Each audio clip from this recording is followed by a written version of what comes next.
Détruire tout, c'est une obligation. Détruire tout, c'est une obligation.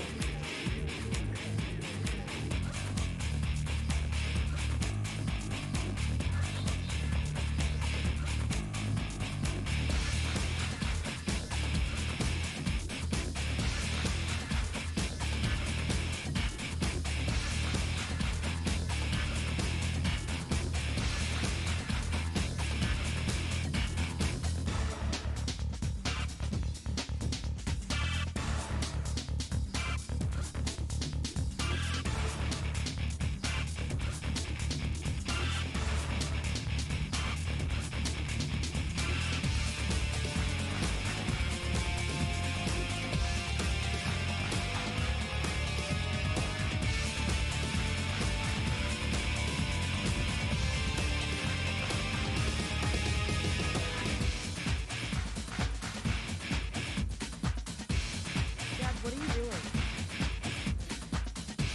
Playing the ring game? that we made.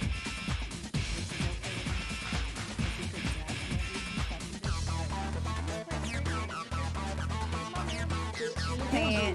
If we could jazz maybe Détruire and if he c'est une obligation. From a YouTube video for fair. Tout, c'est une obligation.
For these purposes.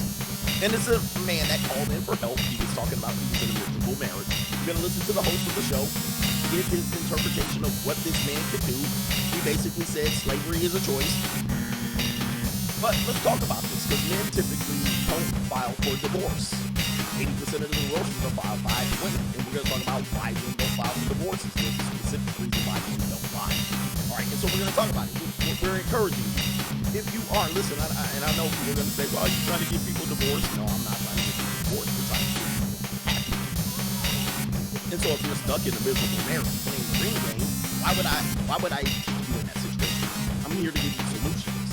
And so, yes, I'm not going to just let him play the narrative and let him be miserable. We're going to give the guy some things that he can use to arm himself and protect himself. Because if he doesn't, it's only a matter of time. She's going to write it out, sit up under him for 3 or 4 years, and then divorce, break him to kingdom come. And then she's going to have alimony on the side every day. She's going to have child support on the side. She's going to have the law on her side. And then it's just not going to work out for him. So we're going to give you your steps that you need to know in order to take proactive steps to be involved in your dissolution of your marriage, right? Or your dissolution. All right, we got a lot of supporters, so we're gonna jump into it. Today we got a little bit of time. I know I normally go like 2.5 hours, close to 3 hours sometimes. There's no Kaylee appointment tonight. I was on a 4-day straight bender. All right, I'm tired of Kaylee. No more iron holes today. I need a break. All right. Anyway, send the Gordita in. No, I'm just playing. I need a break, man. My back, my neck, all of that stuff, man. Kaylee's out here kind of trying to keep her brother busy. And these aren't payday Kaylee's either. These are just regular people coming in. Coach, would you like to be entertained tonight? Oh boy, here we go. You too? Jesus. All right, when you get older, it just happens to work out. By the way, on Twitter, I put up a nice question. Or is this a true or false? Check me out on Twitter at Coach Greg Adams in the building. Let's see here. we in here, man. Yeah, man, you know, it's a lot of work. But anyway, shout out to you guys. Let me start with the Cash App brothers here, because I missed you guys on the previous show. So I will acknowledge you on the Cash App. Hit the Cash App. It is just in case. Let me put the Cash App up. Some people like to do Cash App. Mr. Loud Pockets 90 is in the building. He says, I'm attending engineering doctor school. He's going to the engineering doctor school. He also says, a question to the coach game. He says, what is your highest score on the ring game for our married guys? If you played the ring game before, what is your highest score on the ring game? Oh, man. What if Yura says, Mr. Yura B says, be a conqueror or be a slave, your choice. Wow, that is perfect. That is actually a perfect analogy for this string. Be a conqueror or be a slave, your choice. You know, that whole slavery is a choice or was a choice thing that Kanye said, right off the rip, it sounded like that was just disrespectful. But then when you think about it, you like, damn. It's kind of, if you take it out of the context and put it in a different context, it is true. All right, so Mouse Chumley says, for money and the power, money and the power. I ain't falling short. I got the money and the power. All right, check out the Blue Chip Mindset series. We were going off today. XL Pro Services says, for Mr. Simp Enforcer Van Jones. Absolutely. XL, who else? Damian Bird says, keep doing what you do. I think I acknowledge these brothers. Let me do one more. Nasty Boys in the building. He also says, and he says, support for the cause. That was Maurice Elmore. Mr. Elmore, thank you, sir, for being here on the Cash App. I did manage to catch the early super chats because I saw they were a lot early, so I froze the screen up so I can acknowledge the brothers that contributed earlier. Okay, check me out on Patreon for exclusive content. Also, at the peak level, you get the Money Mindset series live, all right? You can get over there and get the Money Mindset series. We go deep and in deep detail on how to start your business, how to manage your time, how to budget, investments in terms of property. We had a crypto guy in there. We had Vlad P in there from Florida. Talk about credit, establishing credit, and all of that stuff. It is what it is. That's what we do. All right. And a lot of people literally think I have time to be watching other content creators. Let me see what they're getting. Let me see what these content creators are talking about so I can get some talking points. All right. I'm on the air nearly 6 hours. If you include the prep time, that's almost 7 hours a day. And then Kaylee Benders, right? And then writing my 4th book. I barely watch content from many of the content creators in this space. It's kind of disappointing sometimes. I get to skim through a little bit, but I barely watch. I mean, you're the consumer. You're the consumer of content. I produce so much content, not to mention my other channels that get a lot of videos. I hire people to do the editing. I have a social media. But I'm not sitting down watching content. I'm just letting you guys know. Okay, but I love the Angry Man, by the way. All right. If and when Kaylee is not here, I will go to sleep to the boy Valdez Angry Man. And I don't know how he is up late at night streaming. This dude be starting streams at 1 o'clock in the morning where he is. It's like 10 o'clock at night. I'm like, let me put on something. All right. Like you sitting around, you sound like you're taking other people's content. Like, what? Do you realize I'm sitting in this chair damn near 8 hours trying to do 2 shows? I mean, I'm completely blessed. I'm not complaining. But I don't know where you get the time where I'm watching other people's content. Like, what? I wish I was. That's like telling LeBron James, I bet you be watching other basketball games all day. What? Yeah. He ain't watching no basketball games. All right, I can promise you that. All right, not his own, not other people's games. Anyway, and did I compare myself to LeBron James? Yes, I'm the LeBron. No, I'm not LeBron of this. Anyway, let's get to the super chats. It's Wheelant. I believe I pronounced that right. Shout out to the coach and the coach gang. Did the misery. All right, did the misery. Give me the nope. Nope. All right, I think you said did the misery. All right, I think that's what you said. All right, shout out to you. miserable marriages we're talking about today. Swing Out Museum says the average marriage in the U.S. lasts 8 years. Yeah, we call it the MJ, not the LeBron. The average marriage lasts for 8 years. All right, that is the average length of a marriage. We gave you the wonderful chart provided by the legal services down there in the San Diego area. Sources here. All right, the average length of a marriage that ends in divorce is 8 years. Holy moly. All right, we want to show you this here. And this is based on CDC information. Shout out to the CDC.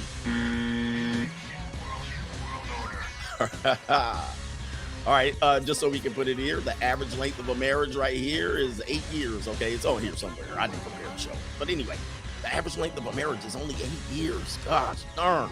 You're going to get married to the love of your life. It ain't going to last but 8 years on average. All right, if you made it past 8 years, good luck to you guys. All right, who else in here? Arnold Ford says, finish the Van Jones expose. Which coach was on during the Obama years, like the politics and the politics of women. All right. Yes. Thank you. Appreciate that. Stop bringing political. Twice, Paul. All right. Stop bringing politics too. But we get a little political at sometimes. You guys got to know, man, the de-evolution book that I wrote. The de-evolution book is a political book. I don't know if you guys know. In the first 2 or 3 chapters, I spent quite a long time, especially in the beginning parts of the book, the introduction. There's quite a long time that I spent on politics. I went all the way back to the Civil War, all the way back into the introduction of the early parts of the abolitionist movement, and then the introduction of World War II, in which the women came. Hey, we were out there putting rivets in airplanes, you know. We were out there doing the man's work while they were out fighting war. Wait a minute. Nope. Wait, so what? When they were out fighting war, you were putting rivets in airplanes. Oh. Just one more. This is what we're saying that. Okay. And then I went all the way in through the civil rights movement, which is all political. And then we went all the way into the 1970s with the introduction of the communist shows, such as Mary Tyler Moore and the Diane Carroll show, Julia.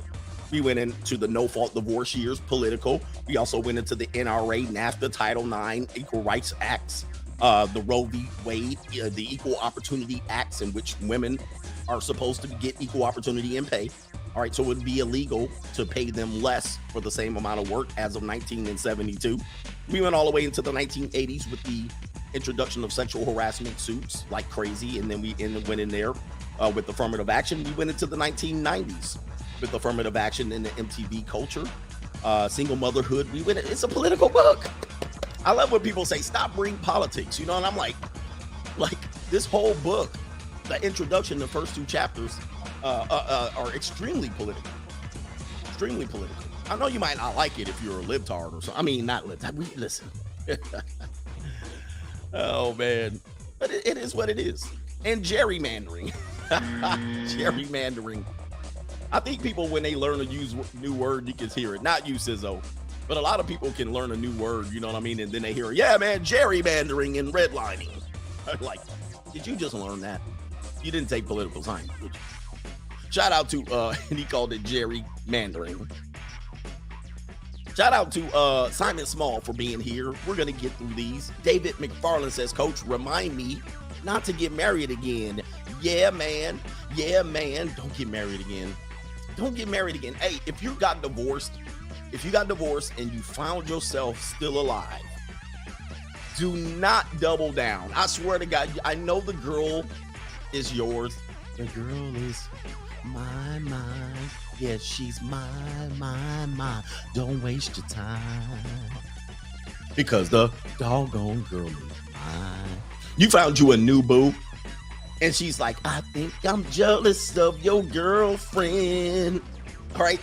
I know you found you a new boo. I know she's better than your previous wife. I know she succeeds you better. I know she gives you better peace leave. I know she gives you more access. I know you were in a sexless marriage for the last 8 years of your marriage. And now this new woman is giving you more peace leave than you ever remember getting from your wife. You don't even remember sleeping with your wife. All right. And now this new woman showing up and saying, it's all yours. Take it whenever you want. You're like, oh my God. You're like, she's like, if it's 3 a.m, middle of the night, take it. Nope. All right. She's like, even if she smells like a bag of onions. I haven't showered in 3 days and I smell like a bag of onions. Is any of this turning you off? Nothing? She's like, if I smell like a bag of onions, I don't care if I did 18 loads of laundry, take it. Now you're going to be like, this is the perfect woman. I'm keeping her. I'm going to marry her. She swallows your kids and all of that stuff. You like, man, this girl swallowing my kids. She's nasty. Oh, I got to have her. Don't do it. Don't marry her. I'm just letting you know right now. Do whatever you can to not marry that woman. She's putting on a show. She's lying. All right? It's the setup. She's going to bait and switch you hard. Don't do it. So, do not do it. Somebody says it's a big trap. Dexter Barnes, it is a huge trap. This is called the penis fly trap. This is what this is called. This is called the penis fly trap. She's going to sucker you in so good, and then she's going to bait and switch you so bad, it's going to hurt, man. It's going to hurt. So who was I reminding not to get married again? David McFarland. Don't do it. He said, don't do it, Poppy. Don't do it.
It is a trap.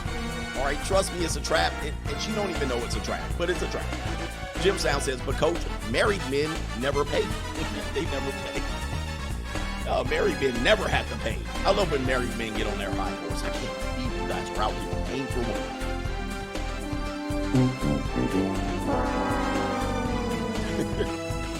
All right. And I'm like, you're paying the most, sir. You're actually paying not to get it. Married men pay their wives to not get it. All right. And then if you do have to pay a woman and you get caught, you're going to pay your wife and the woman. Oh, boy.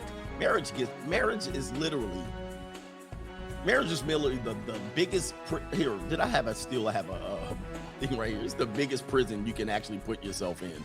All right, there's some rewards. There are some rewards. Don't get me wrong. There are some rewards, but the rewards don't go to you. All right, the reward goes to society. Society benefits from you being married, right?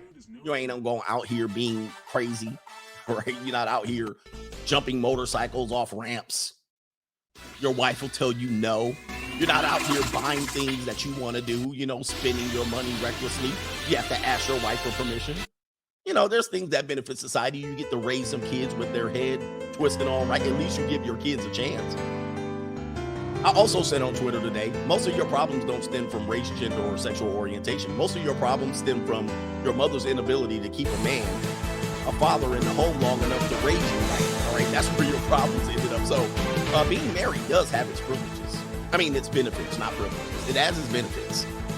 Your wife gets to go to girls' nights out and slide up and down another man's Johnson. I mean, and you get to stay home and watch pornography. Hey, married people. I'm sorry. Hey, people. Hey, and women. Hey, some of the biggest consumers of porn are married men. Some of the biggest consumers of pay-for-play women are married men. Because that's what they need, discreet. They need to be discreet. Okay. Sizzle says disclaimer time.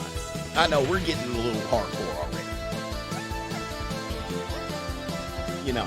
Married men always like, shame on you. And they be out here watching prom. At work in the parking lot, before they got to go home. Oh, boy. Married men also are the king of the spank bank. You know what I mean? Believe me, I was married, I know. Married men are the king of the spank bank. They literally got to go watch women all day, come home, and then look at them and then try to keep that memory of who the woman was so that if his wife just so wants to have relations, he can be aroused and finish. I know this is a tough, ladies, who's listening to me? I hope you're not getting offended by what I'm saying. I'm just trying to tell you what's happening here. This is all true. Not my husband. Yes, your husband. Your husband too. Your husband goes and looks at the bank teller, the girls at Starbucks, the barista, the girls at Barnes and Nobles. Honey, I gotta go pick up a book. You can order it on Amazon. No. I gotta be at the bookstore. He's looking at the librarian, the old lady at the kids' PTA meeting, the women at the job, the new secretary, the new office temp. They're there. He's looking at them, and then just in case you want to touch your husband, he's got to go through his material today. Okay, here. I was driving by the junior college. That one, yes. That one. Okay, honey, I'm ready.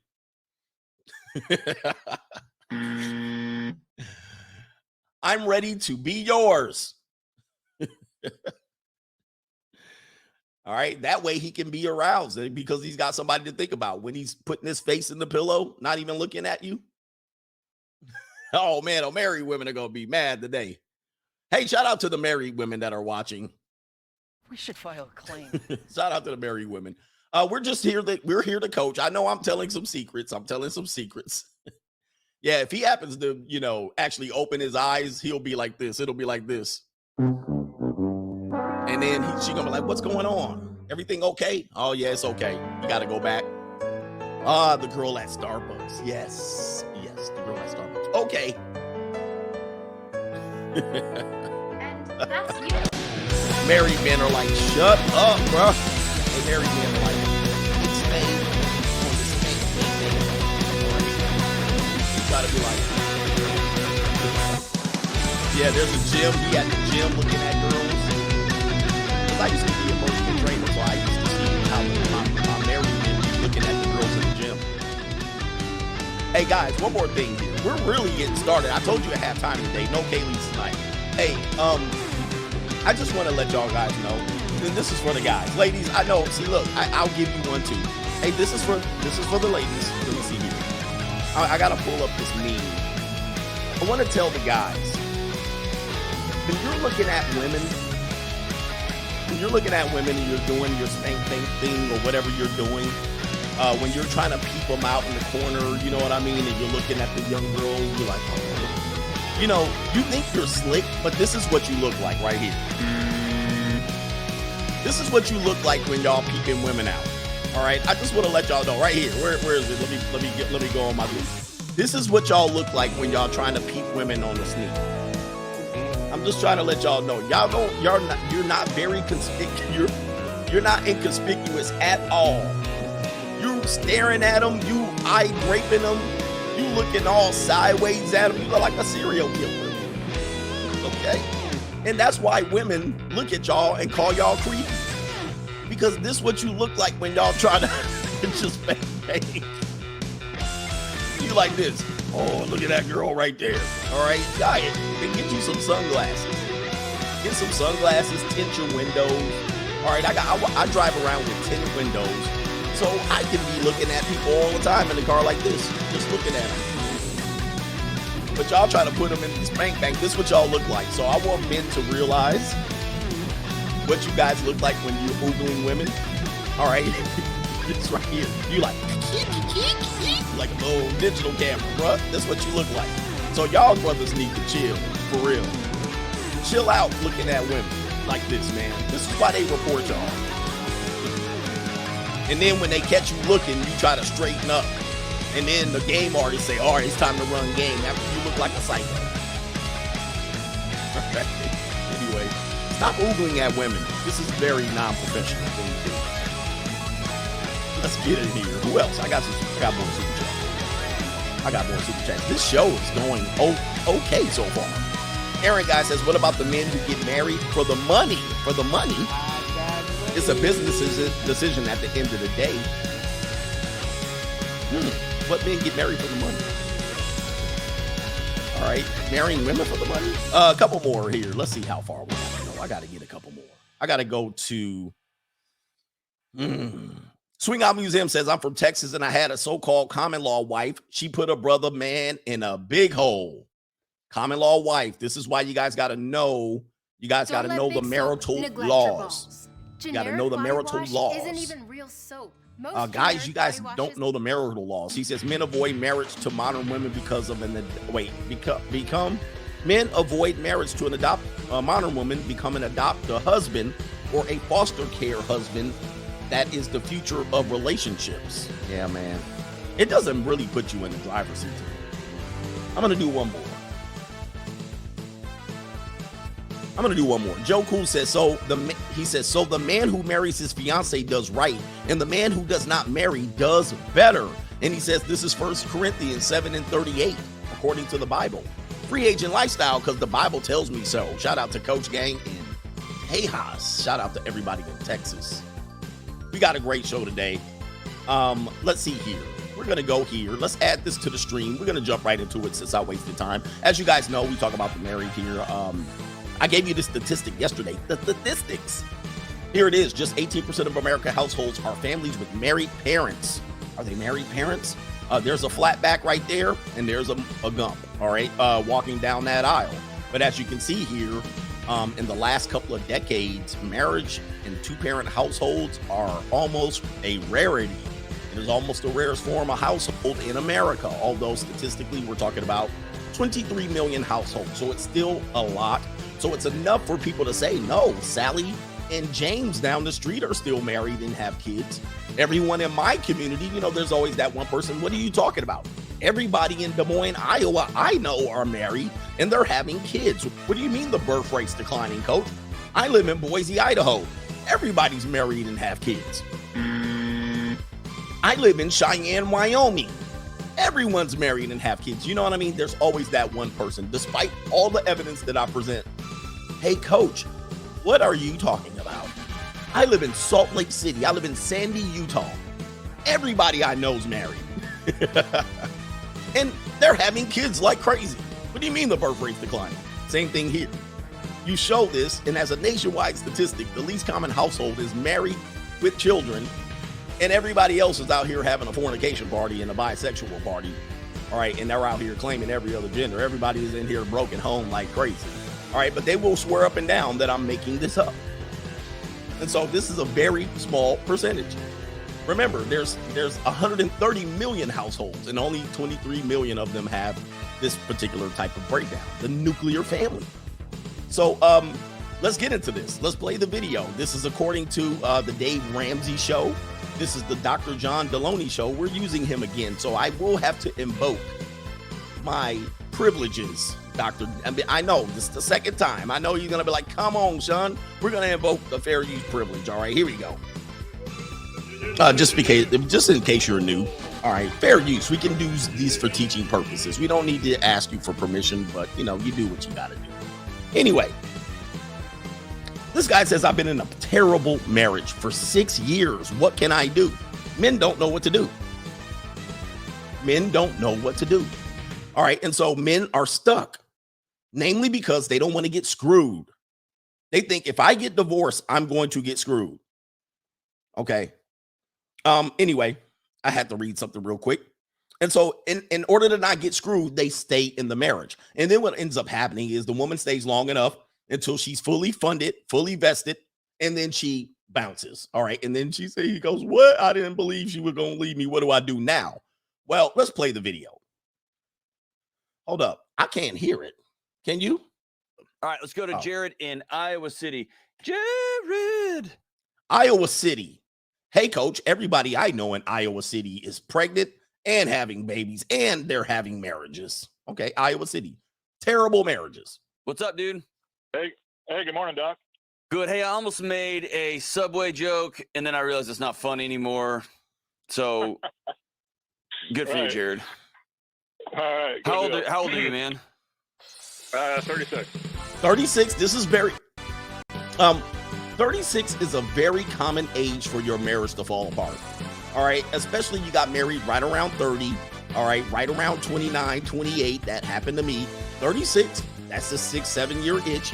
That is a very common age for the marriage to fall apart. But she's doing you a solid, because if you get divorced now, you have enough life to recover. But if you wait another 5 or 10 years, you shorten your life. You shorten your recovery period. But continuing on. Did you get that growing up? Subway jokes? Okay, man, get to the damn point. Yeah, maybe the last few years or so. If you'd been my friend, I would have been pretty relentless with them. But I'm boy. glad we're meeting now on the other end of Jared's not that funny anymore. All right, so what's up, dude? How can I help? Well, I've got been married for 6 years now. And basically, I don't like it. He said, basic, I don't like it. A lot of men get into marriage and realize, damn, like I really did this. And you're stuck now. You're literally stuck legally, because this is a legal decision. You can't just be like, I changed my mind. All right. So once you cross that aisle, once you get the state marriage license, you're in it. All right. You can get it annulled if it's under 2 years, depending on your state's laws. But you're in it, guys. Here we go. I hate being married. It's just been a terrible marriage the whole time. Okay. We've never really gotten along. It's never been good. Okay, never really gotten along, never really been good, but I swear to God, his wife probably thinks she has a great marriage. Why? Because she runs all over him, and he probably just says, yes, dear. We've found out throughout the marriage that, we both kind of thought we made a mistake right after getting married. Okay. Fast forward to now, we're expecting our first child. Uh-oh. A kid is coming, so this is him trying to back out before the kid comes. Guys, it's too late. Once the kid comes, you're responsible. Man up. All right, I'm sorry. It sounds like a simp advice. You're in. You're in, dude. He says bad news for that guy. It's done. You're screwed. You're talking about a lifetime commitment here. You got married, and now you're gonna have the kid. The woman's pregnant, and now you want to back out. Jeez, you done effed up. It's over. All right, continuing on, sir. And kind of concerned that as to how this is gonna affect the child, and maybe get some of your advice.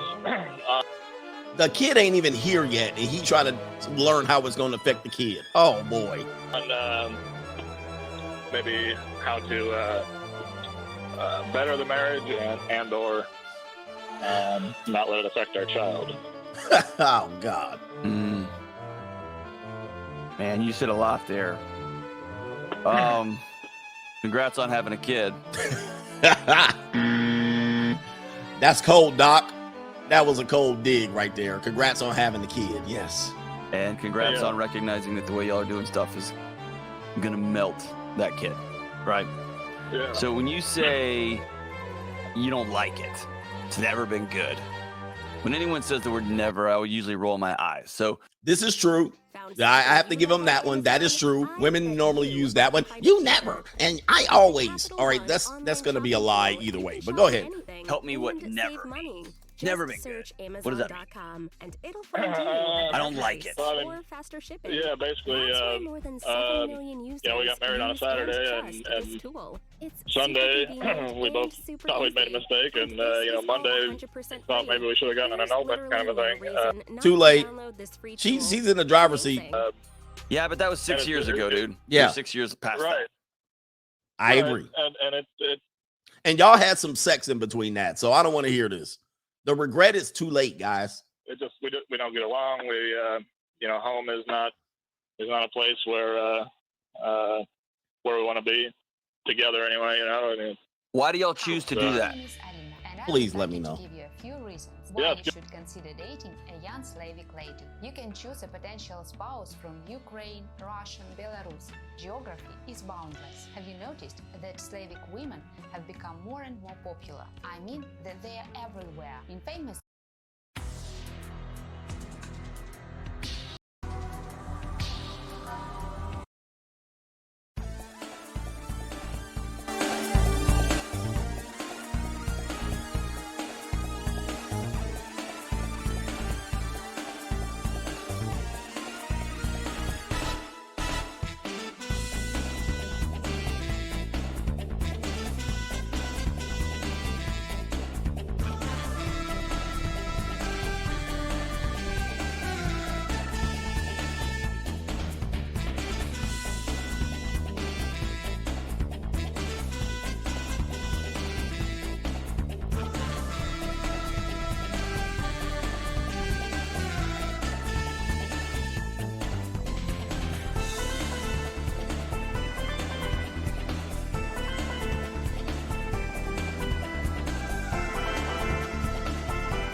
Good question. Oh boy. See, this is why I'm here for guys like this. You should not get married. Guys, if you're thinking like this, do not get married at all. You're going to regret it because getting married is easy. Getting divorced is hard. Do not do it if you're not 100% complete that you want to do it. I guess from my perspective, I think we should be, living large. We're both doing well professionally. But for 6 years, y'all have decided to be miserable. Why have you chosen that? Yeah, I don't know. It's been tough. So I'm asking you, why are you choosing that? Well, I actually try to wake up every day, as a new day, with an attitude of. Hey guys, this guy doesn't realize he's in a forever position. He made a vow for forever. And he literally was like, I want to wake up. It's a new day. I hope it's going to be better. Guys, it's not. If it's bad already, it's going to get worse. Hopefully it'll be a better day. And, try and take steps with her to, keep her happy, I guess. So this is all her fault? Oh, that's a good one. Hey, as much as you want to call him a simp, he actually is giving this guy the right questions. He's trying to act like it's all her fault. We don't hear the other side of the story here. Somebody said he might have a good girl. He said, what is he talking about? He might have another girl. What is this? This dude is out of his mind. No, I wouldn't blame it on her. That's not. So answer my question, brother. Why have you got married on a Saturday, you woke up on Sunday and thought, whoops. And then Monday y'all talked about, hey, we think this is a screw up. How long did y'all date before that? Good question. Dated about 1.5 years, and then we're engaged for about 1.5 years. Yeah. 3 years. Read my book, 52 Things. 3 years is not enough. He got married as a buzzer beater, obviously. I just want to let you know, according to my math, I don't know her age, but this is a buzzer beater marriage, okay? I mean, just think about the age. They got married around his 29th or 30th birthday. He's now 36, so let's just say the average marriage, there's a 2 or 3 year gap. So she's either 34, 35, 36, 37, or 38. There's somewhere in between 34 and 38. It's a buzzer beater marriage. He got married on her time clock because she wanted to have kids. That's what happened. It wasn't a mistake. It wasn't. Y'all may have woke up on Sunday scared to death. You may have woke up on Monday terrified, or found yourself on a roofing job with no tools, right? Y'all were in the middle of something, you didn't know what you're doing. You didn't make a mistake. Y'all made a choice after 3 years together.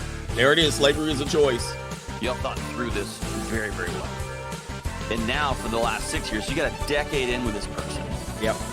6 years, you have this, well, we shouldn't have. And I'm sitting here listening to you thinking, yeah, I bet you did.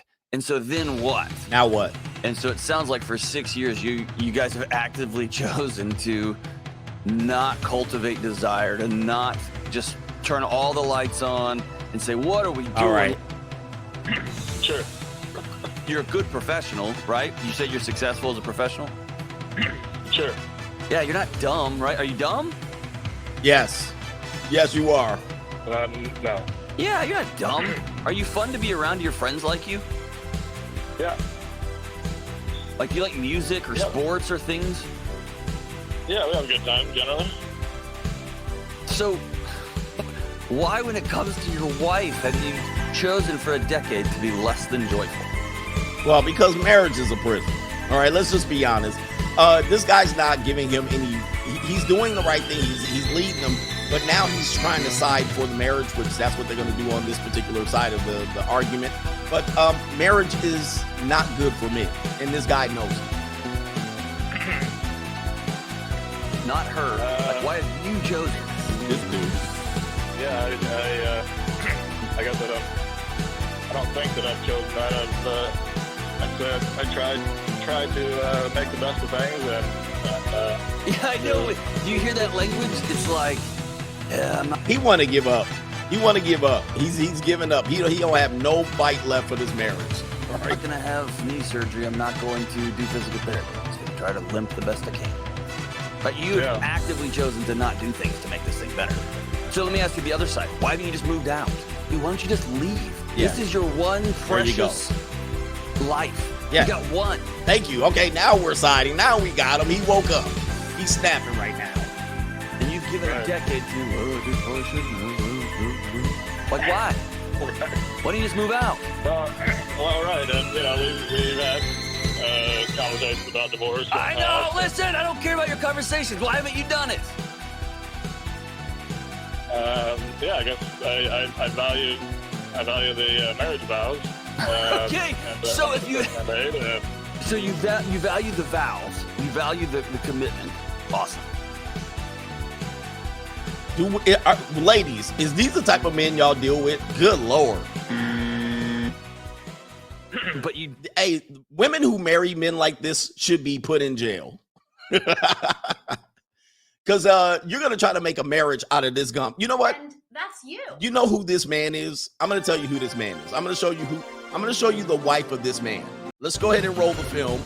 I'm going to show you the wife. The woman who married this man is this woman right here. And here's a secret that many guys don't know, especially in today's day and age, is that women love nice guys. We may not understand how much we love and appreciate them until we're a little older, and we've gotten that sort of asshole phase out of our systems. I'd say by our late 20s, early 30s is the point in our lives when we're just exhausted by the jerks and we have no time in our lives anymore for them. So we really start looking for men who we know will be great long-term partners, aka nice guys, right? And that's you. Yeah, lady, this is what happens when you marry a that shoe guy. This is what happens when you hop off the carousel and find the closest gump and marry him. This is what you get. So when you're mad when your marriage don't work out, he don't start acting right, or white, right? That's the man you chose. You don't value the human on the other end of that commitment, and you don't value the guy who made that commitment. You see what I'm saying? If you valued you would say, dude, I want to be okay. We're gonna dance in the living room. Oh yeah. Wait, he asked, and it's like, well, we made this vow, so I just resigned to. Can I ask you a personal? Well, we're asking personal questions. We're already in it. You're not attracted to her, are you? Yeah. She's beautiful.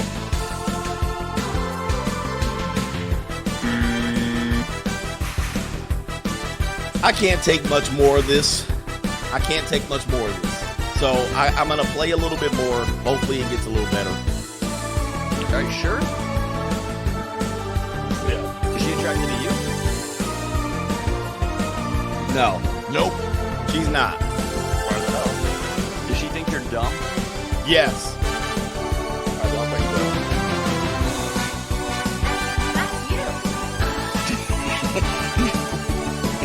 Do you hear the questions, the answers to the questions? Like if y'all are in this weird stalemate, why do you think you made a mistake? Like for 6 years you've been living with this idea that we just well, it's prior to the marriage, as far as dating and at the time of dating and engagement,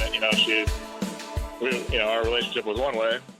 Oh, here it comes. Okay, here it comes. I knew it was something I had to show you. So he got bait and switched. All right, so this is what it is. He's going to explain he got bait and switched. All right, so he can't explain it any better, but he's trying to put two words together. All right, here we go. He got bait and switched. Here we go. Well, it's, prior to the marriage, as far as dating and at the time of dating and engagement, our relationship was one way. And then after we got married, it's like a this switch superfood does every. There it is, right there. The switch flipped, and now it's the other way. What's the switch? Well, again, we've talked about it a little bit. I don't care what you talked about. Talk with me. What's the switch that flipped? She said she told me that when I were married, so she doesn't have to be nice to me anymore. Okay, so there it is right there. So she basically pulled this card. She married him. She said, this is according to him, and then she bait and switched him. I think he's trying to be nice about it, but she said, now that I'm married, I don't have to suck your salami anymore. I don't have to be nice to you. I can be an a-hole. You're stuck. You can't go nowhere. You messed up. I think that's what he's hinting at. There was a bait and switch. She gained weight. She no longer performs for me. She doesn't. She smells like a bag of onions. I haven't showered in 3 days, and I smell like a bag of onions. And so Any of this turning this you is off? what it sounds like is happening, but he doesn't know how to explain it. Well played. Well played. Yep. So So he's she stuck. said, I got married, and now I don't have to be nice to you. I'm going to be mean. And it affect your intimate life, probably. Absolutely. There it is. Okay, there it is. That's what it is. The bedroom is dead. All right, she bait and switched them. Again, I just talked about the penis fly trap. She used them with sex. This is common. And then once the marriage happens, she says, I no longer have to do that. Okay, so now it's like, I got you. So why, if you were writing a story about your wife, why would you think that she is choosing to be miserable? Because just being not kind, choosing to not have great sex. Well, she's in the bag now. She got the bag. Gotta get my bag and run. She got what she wanted. All right. And like she's married. Like if he divorces her, he wins. And now she has a child. So he better get a DNA test. She married you, choosing to not do things with somebody and walk around like, oh, well, I guess we did. Like, that's a choice to be miserable. Why is she choosing that? Because I don't know. I wish I knew. yeah, see, he hasn't been watching any of my content. He would know that this is classic marriage wheel trap. All right, that's what happened. He got marriage wheel trap, and now he's stuck. That's you. And that's you. She said, got him. All right, that's what happened. All right, and so we know this now because I've broken this down to a science and an art. And so he got bait and switch. She no longer can perform, and now he's stuck because he's in the investment stage before the bait and switch. The bait and switch already happened. Now he's got a baby coming. He knows he's screwed. So that's what happened. All right, so let me do some super chats, and then we're going to give you 5 pieces of advice is what this guy should do. If you're in this situation, how should you proceed? All right, what you should do in planning your divorce. And somebody mentioned earlier, men can't get involved in planning divorces. It can be seen as a conspiracy and used against you. But we're gonna give you some things that you should do in order to get out of a situation like that. If he called me, what would I tell him? Mark Darden, thank you for becoming a new member of the Big Timers. Warhammer's back in the building. The Genetic Freak 84, the most electrifying coach in the manosphere. Thank you, man. NSA Al Hobbsy is sponsoring today's show. Great information we're providing today. Just finished watching the latest Blue Chip Mindset session. Salute to you, Coach, 100%. And to the Coach gang. Thank you, sir, for the contributions to the Blue Chip, not Blue Simp, the Blue Chip Mindset. Moose Hefner, Coach, the Aaron Rodgers engagement was called off. I'm going to do on my sports channel, I'm thinking of a new thing to do. I need some inspiration for that channel. And what I'm going to do, I'm going to probably start with Aaron Rodgers. I'm going to talk about his dating history and his engagement and marriage history.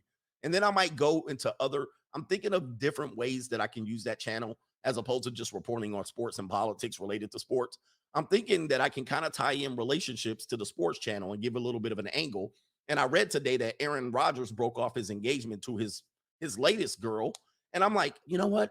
I'm going to start with Aaron Rodgers. I'm going to go down. Danica Patrick, Olivia Mum, hey guys, this recent girl. There's something going on right there. Yeah. It's a fast-paced 32-player brawl, and it's all right. So I'm going to start with that. That's kind of where I probably will take my sports channel. It's going to take a lot of editing, though. I'm trying to not do. I'm overly consumed. I swear to God. People will be like, you must be watching this person and be talking like this. I'm like, well, I don't have no time. Really. I don't. I'm literally pissed off that I don't produce as much as I do, and I'm overproducing right now. I'm really pissed off. All right. I can't stop, won't stop.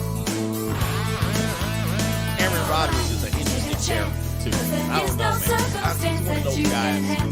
By the way, Aaron Rodgers, if you watch, shout out to him. All right, Rory says, I initiated the filed for divorce several years ago. Quiet freedom and no debt. Never look back. And never going to. He's never going to do it again. Right, Dr. Trey.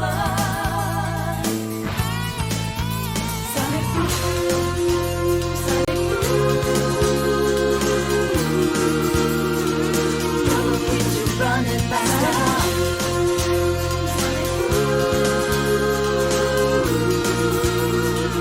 Save the planet from disaster.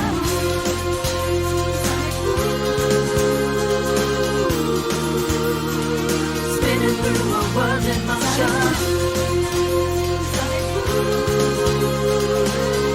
Take it all the way.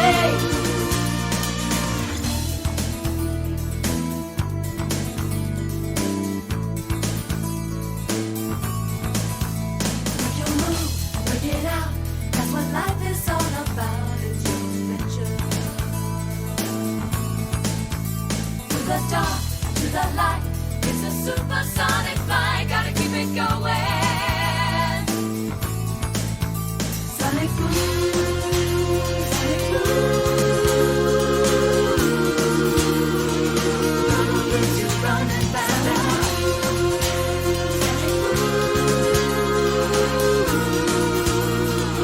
Save the planet from disaster. Sonic boom.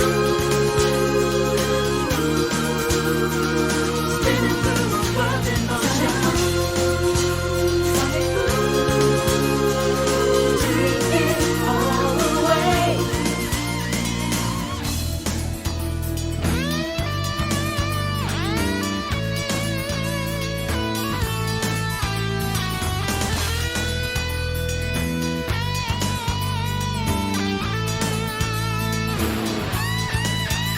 Sonic boom. Sonic boom. Sonic boom. Sonic boom. Sonic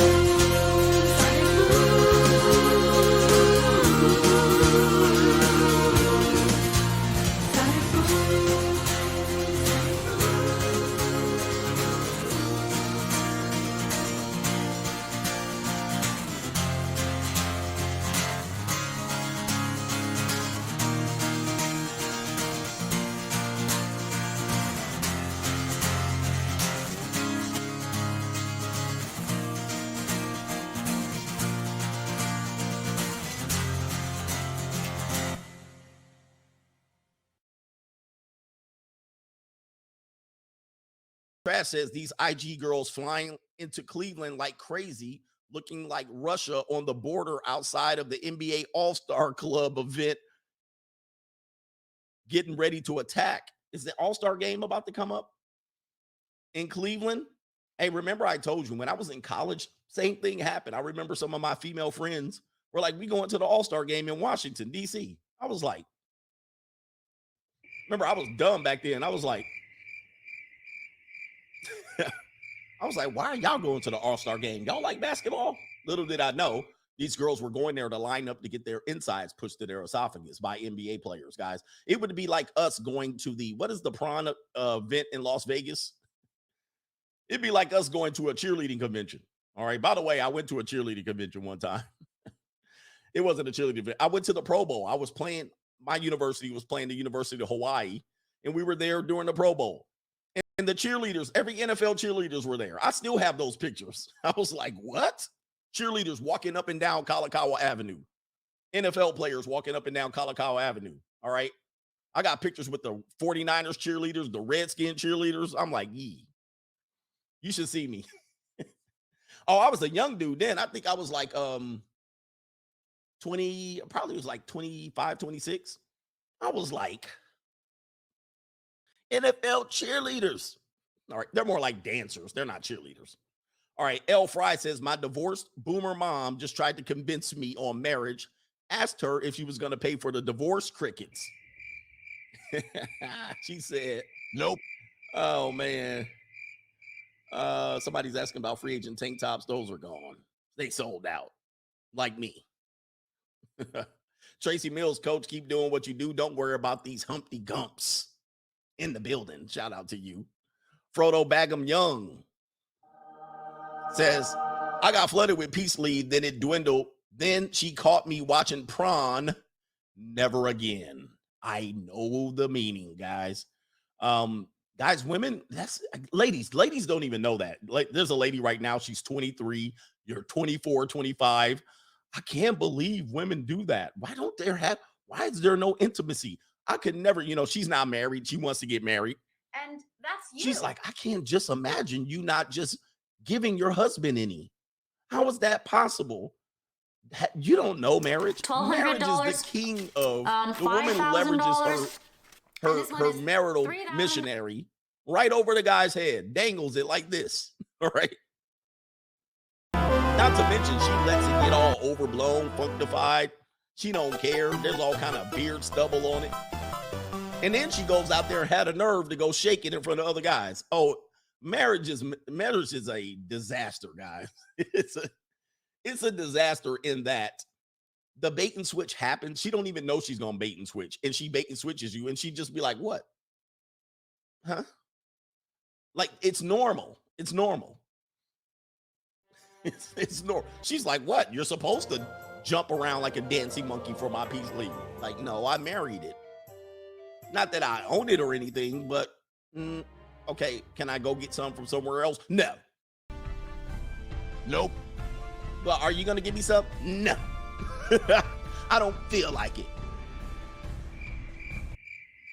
You're like, well, let me get this straight. Let me get this straight. You don't want to give me any. I got to jump around. I got to do chores.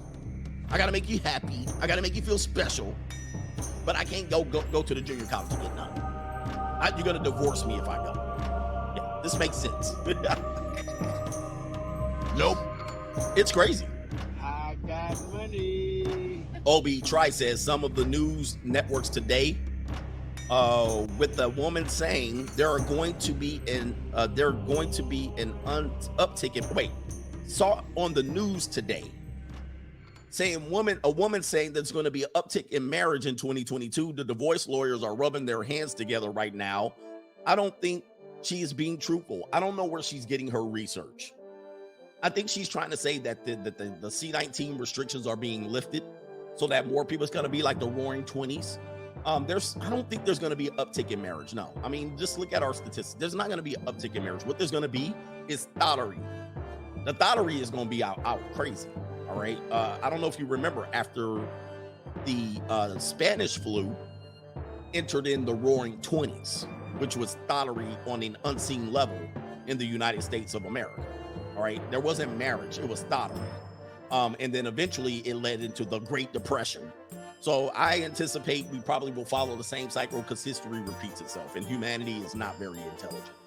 We're basically going to do the same thing. Okay. But anyway, Wisdom Vision Production says, my father, let me see here. He says, my father refused my advice and married his third wife 2 months after meeting her. Oh my goodness. Now 2 years later, he is entering the stage and he says now he wants my help and he's staring at him Martin Lutherly. So now you want help. The thing about men, and we talk about marriage as if women are out here setting us up. No, what it does, it takes men to keep falling for this. There's the praying mantis. You guys keep saying the praying mantis is evil. The praying mantis is not evil. All she does is toot her butt up and here you come. What do I do now? This is what that guy is saying right now. This is why you got to listen to my show. I think people are going to get married still that listen to my show. But what I would tell you is I'm going to caution you. If you decide to walk that aisle and cross that line and jump that broom, you're on your own.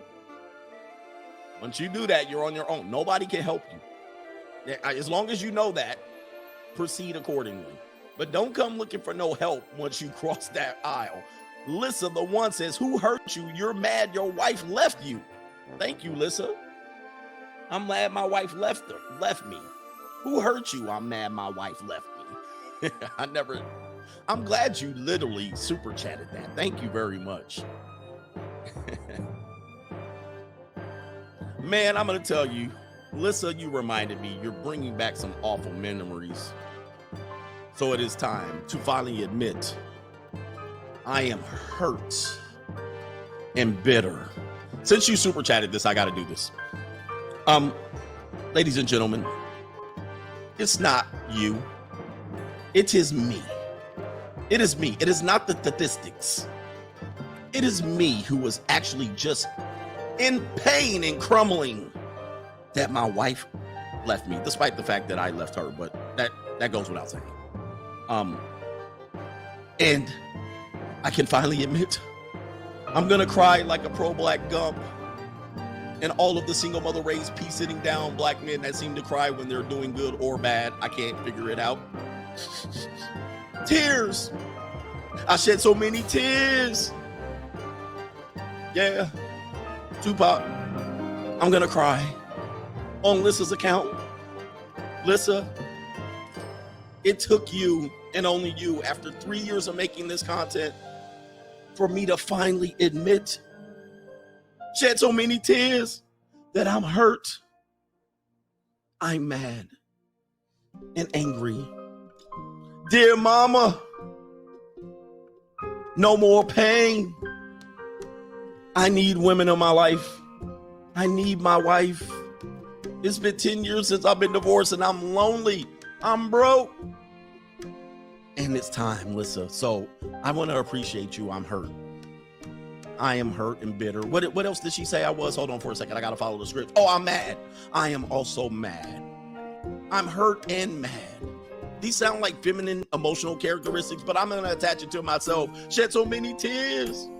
Dun, dun, dun, dun. Oh, there's more music. I got to go on. Melissa, you're getting your money's worth here. What else should I say here? I'm gay. Perhaps that I'm also gay. I also can't get women. I'm also a virgin.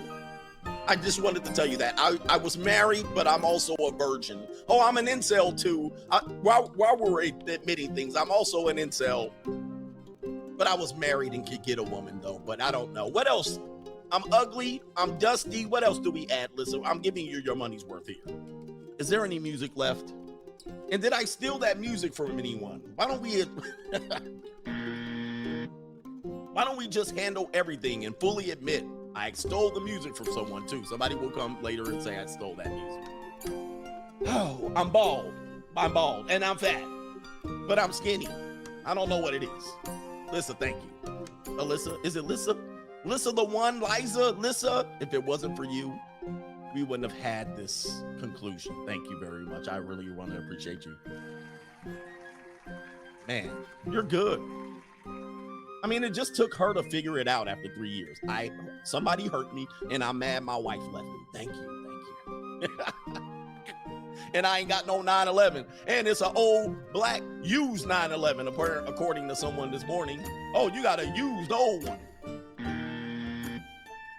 And I'm skinny fat. Are we healed now?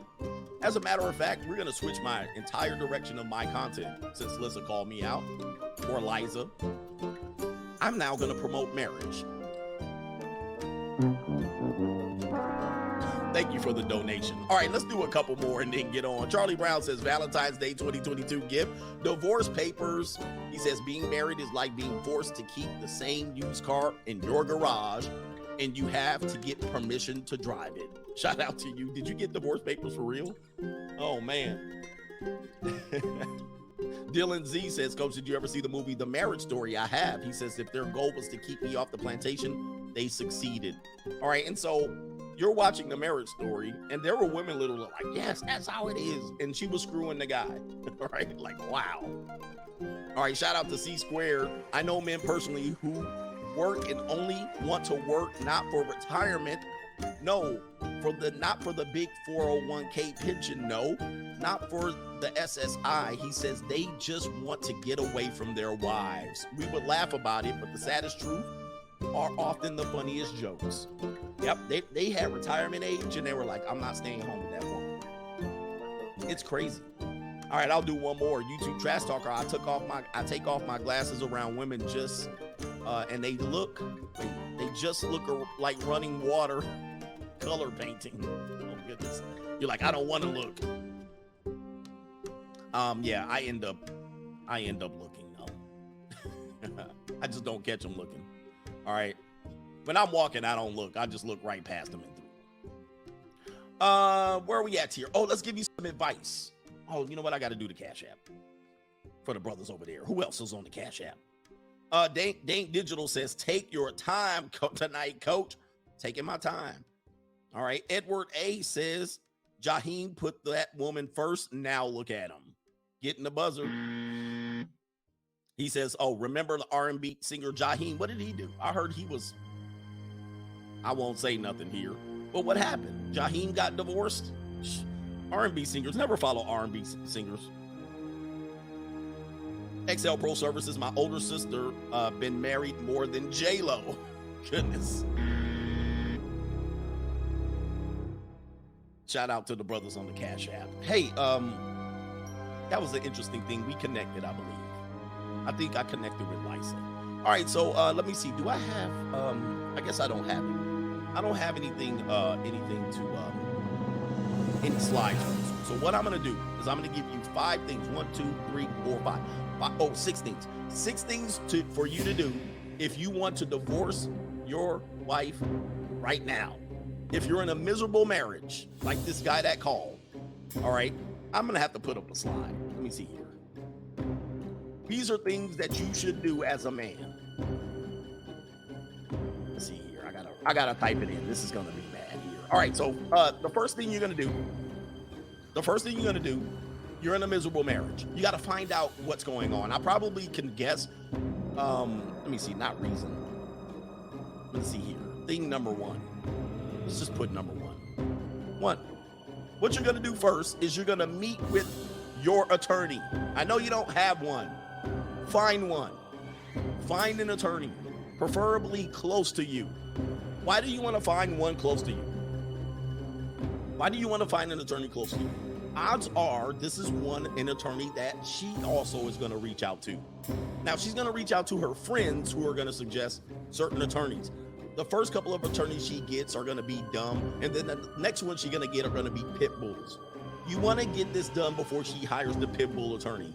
So you got to be on your P's and Q's. A lot of guys are not proactive like this. And I'm going to give you a hint. You guys want a hint? This is a strategy. This is a tactic. Because if you meet with any attorney you can for a consultation, which are usually free, she cannot hire that attorney against you. So you want to find the pit bull attorneys. You want to find all the a-hole attorneys out there that are going to be up in your rear end if she hires them. And Larry H. Parker ain't an attorney that you can hire. So here's a hint. If you meet with an attorney, she cannot hire that attorney. So take every attorney in the 5 to 10 mile area, square mile area, and just do a consultation with them. It's going to take some work, but it's going to be worth it. Now, the next thing you want to do is also you want to plunk down a fee. If the consultation is $1,000, it's going to be a good $1,000 because they're going to tell you everything you're going to lose. Now, this is what's going to happen, guys. Just because you're proactive doesn't mean you're not going to lose. You're still going to quote unquote lose. This is what happens when you sign up for marriage. You're going to take a L, but you want to take the L in a controlled setting. All right. You want to kind of control the L as opposed to getting hit over the head with the L. So meet with an attorney, see how much, pay the money. The money is cheap compared to what you're about to lose when you go through the divorce. If it's $500, pay it. If it's $1,000, pay it. All right. And let him know what everything is. Do not be stuttering, stammering. Do not leave out details. If you cheated on your wife, let the attorney know, him or her know. Let them know what's going on so they can be proactive in protecting you and as much as they can. And just the reality of the situation, they can only do so much. The family law codes are already written, and these attorneys participate in the Bar Association, which never will get rid of marital laws because they benefit greatly from them. So all they're going to do is make sure procedure is taken care of. They might even tell you, you don't need my help. This seems pretty clear and cut. Hire a mediator. They may even tell you that. And if you follow my steps, you might be able to get out of this through mediation without even going to court. You might be able to iron it out beforehand, but you want to make sure you have the information up front and not learn as she files for the divorce. All right, if you learn as she's filing for the divorce, it's going to be colossal fail. Okay, so figure out what you're going to lose, be comfortable with what you're going to lose, and accept what you're going to lose, and don't fight it too much, right? For instance, don't say, well, I'm hoping she doesn't go for my pension if I give her the house. All right, that's something that you can negotiate before the tears start, and we're going to get to that. You can negotiate that, but just know she's entitled to it. She may be entitled to it. And so don't be a dumbass going, well, I don't think she'll do that. I'll mention it to her, and she might just decide not to do it. Okay, we're going to get to that as well. All right, just accept what you're going to lose. You decided to be a gump and marry. You decided to go against my advice. You decided to go and fall for the penis flytrap. Find out what you're going to.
You're going to lose and accept it. Accept it. You're going to lose something. All right, so let's go to the next one, number 2. What's number 2 here? I got to type it in. Oh, this is going to be important. This is going to be important. Number 2. Let me see here. I got to type it in. Let me see how many typos that I'm going to have in here. Number 2. And these are, oh, wait, put it up there. Save it. Number 2, get your paperwork in order. Now, some dudes, you guys are, again, I'm talking to men, and you guys are sloppy already with this. Your car registration is invalid. You ain't got no current car insurance. All right. You don't have it in your glove compartment. You didn't take a picture of it. So when you get pulled over, you're going to get your car impounded. Your driver's license is expired. You don't even have a passport. And if you do have a passport, it's expired. So let me just tell you, men, if you have children especially, you want to, before the fireworks start, get your paperwork and affair in orders. Meaning, if you have kids, you want to know your kids' teachers' names. That's going to be held against you if you don't know. You need to find out what your kids' teachers' names are, because she's going to go into court and say, I want custody of the kids because this guy don't even know the kids' teachers' names. And you're going to say, yes, I do. What are their names? Exactly. Okay, so you're going to look like an a-hole, and the judge's going to say, he ain't even a participant. Put the kids with the mom. Find out your kids' teacher's name. Get the report cards, all right? Get the report cards. Photocopy them. Put them in a file. Get your kids' clothing sizes. Grab a piece of their clothing or write it down. Put it in your notes. You're going to need this information. Your dumb ass is going to need this information because when you move to your new house at some particular point, and you will, you're not going to have their clothing size. And you don't want to ask your ex-wife this information because she's going to use it against you in a divorce. See, you don't even know the kid's clothing size. You don't even know the kid's shoe size. Get a piece of their clothing. Take a piece before you leave. Take a shirt, take a pair of shorts, take a pair of undies, even the captain underpants, take a book, all of these things. And know it. And they're going to grow like crazy. So you got to know this information. The next thing you're going to do, get the social security card and copy it. I know your dumbass don't even know your kid's social security number. You barely know yours. But you're going to need this information. And if you wait to call your ex-wife or your spouse that you're separating from to get this information when you're filling out paperwork, your ass is going to look stupid. She's going to hold you against it. It's going to hold it against you. So get their social security number, copy it. You don't even have to take the card. Just take the copy. Then you can go to the Social Security Administration and order a additional card. You can order it. It's cheap, but you're going to not be able to afford it because you're going to be broke after your divorce. Get their birth certificate. Copy it. You're going to need this, okay? You're going to need this. Get the birth certificate. Don't take the original. Just photocopy it. You're never going to need rarely ever going to need the original unless you apply for the kid's passport. At that point, you need her to show up anyway. Copy the birth certificate.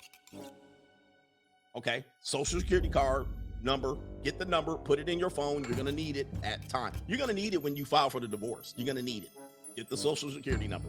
Get the birth certificate. You're going to need it. Get a copy of your marriage license. Get a copy of it. Just in case you want to contest it. And then write out, if you do move from your house, which we'll get to next, write down the date that y'all broke up. Write down the dates that y'all broke up. This is going to be the date of separation. Because they're going to say, okay, what is the date of separation? And your dumb ass is going, like this guy on the phone. I left the house, or we broke up. We stopped having sex. We called the end of the relationship on this day. That's going to be an important day. You're going to have to contest it. Nope, it was this day. Okay, why does that become important? Because that's the date that all the financials stop. Whatever that date is in some states, your finances after that date are yours. They're no longer hers. Okay, the marital clock stops on the date of separation. Know what day that is. All right, the next thing you're going to do, get family photos that you want to keep. Whatever family photos you want to keep, get them now. Get some copies, download them digitally, whatever you want to do, save them to your Facebook, whatever you want to do as private. Get them, because it's going to damn be hard to get them if after the fact. Okay? Okay, so you want to get this in order. Get all of your paperwork in order. Get a little file folder. Put them in the file folder. Put them somewhere in your closet so that when you are planning your escape or your exit, you have this information and you don't have to go back and source her. Anytime you have to source her for any information, hey, hun, and she's steaming mad at you and she's with her pit bull attorney, what's little Johnny's shirt size? You're going to look like an a-hole. Okay.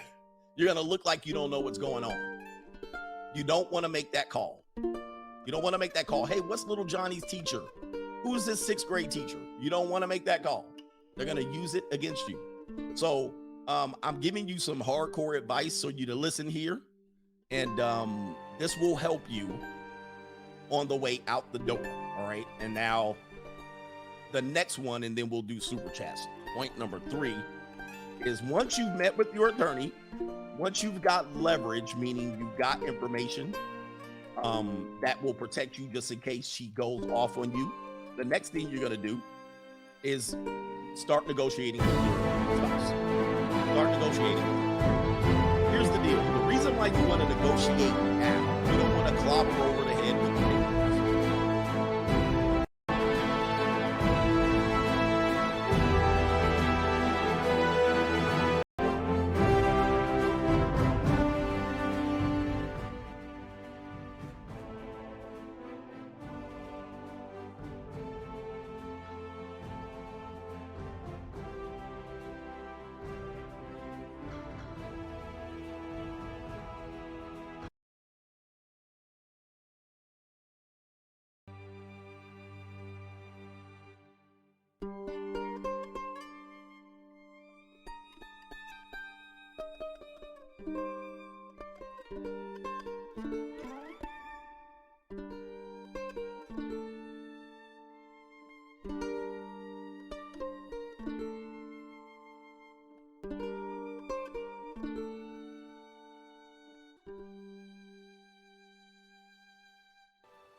You're signaling, we know this is over, right? You know this is over, right? And she's probably going to say, yes, this is over.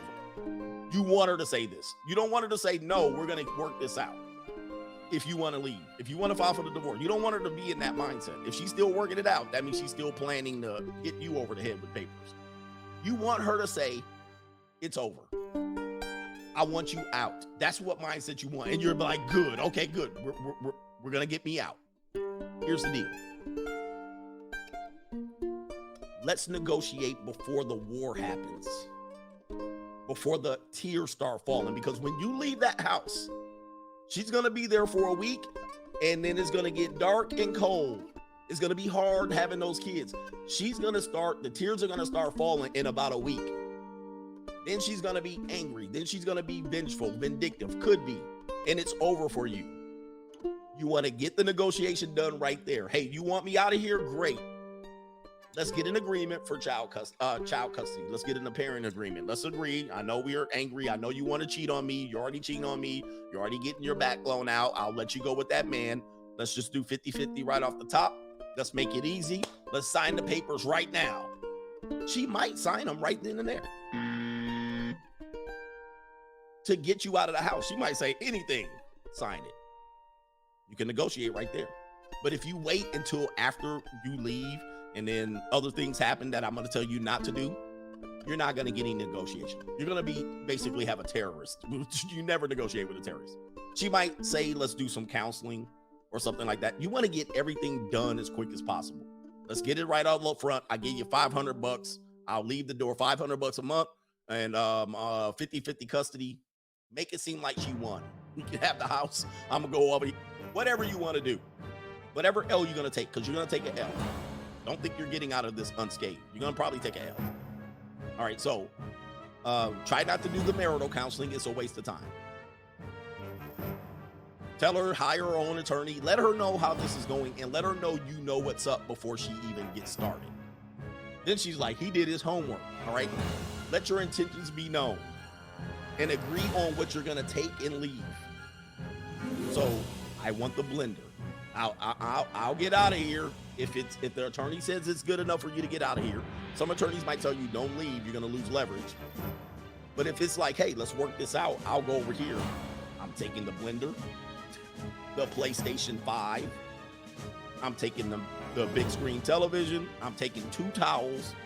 I'm taking silverware, plastic, whatever you're going to take. She might say, just take it and get out of there.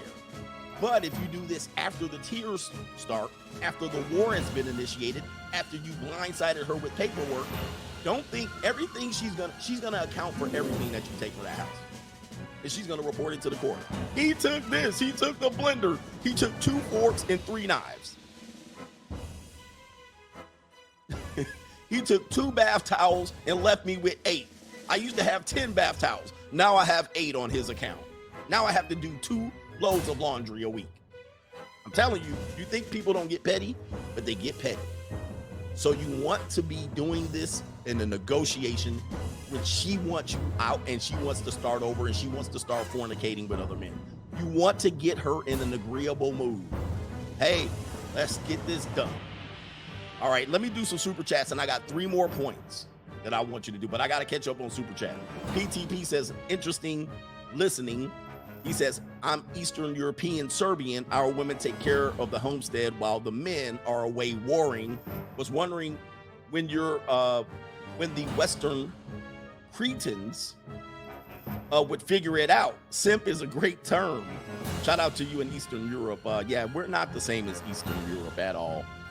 Even parts of Western Europe have better marital and divorce laws than we do. Our laws are archaic and barbaric. And they reward the person for bad behavior sometimes. Our legal system is really jacked up. It's really jacked up. Our legal system is supposed to be fair. I'm even talking about the criminal and the civil system. It's basically about the best lawyer you can afford and how patient you are in a legal war. And then the other thing about the family law is that it's there's no constitution. You can't lean on the Constitution, meaning you have no constitutional rights that you would have in a criminal or a civil case. There's nothing. There's no constitutional law. There's not right to a speedy trial. You can't. There's no right to confront your accuser. There's no right to a fair trial. There's no right to an attorney, right? In a court, in a criminal court, even if you have been known to commit the crime and it's obvious that you committed the crime, they literally will appoint a lawyer for you if you cannot afford one. They literally be like, well, if you can't afford a lawyer, we have public defenders over here. Not even that in the family court. They're like, you can't afford no lawyer? Oh, well. So know that going in. The Constitution has nothing to do with the family law court. So anyway, it's crazy. It's something that you don't want to go through. Where are we at? Calvin Lawson, fun part is seeing all your exes in the arrest section of the paper after you turn free agent. Now that's a good one. You dodged a bullet there. All right, Adrian Paul TV, shout out to the Coach Gang. Have a great week. And Kaylee. Oh boy, we love him some Kaylee. There's Kayleys everywhere, by the way. Very, very common. Hi, my name is Kaylee. I'm a blonde. I have no tits. I make boys fall in love with me. They always throwing fits. I like being single. No, I've never been cuffed. These boys want a relationship, but I'm just trying to. You'll meet a lot of Katie. Oh, by the way, remember, what was the girl's name? Lissa. After I got divorced, I was so knee deep in peace leave, I didn't even remember my wife's name. I would introduce her. I'd be like, my ex-wife. I was like, I didn't know nothing about. Man, that was the best day of my life, and that did not make me bitter at all. Right? What made me bitter was something else, and I've already attested to that. It had nothing to do with my marriage. All right, and I got a law degree, essentially a law degree from my divorce. I came out smelling like roses, right? I literally parlayed that into what you see today, right? Where I can educate men. I was in court so much, I got an honorary law degree. Out here just busting up the whole damn thing. It's crazy.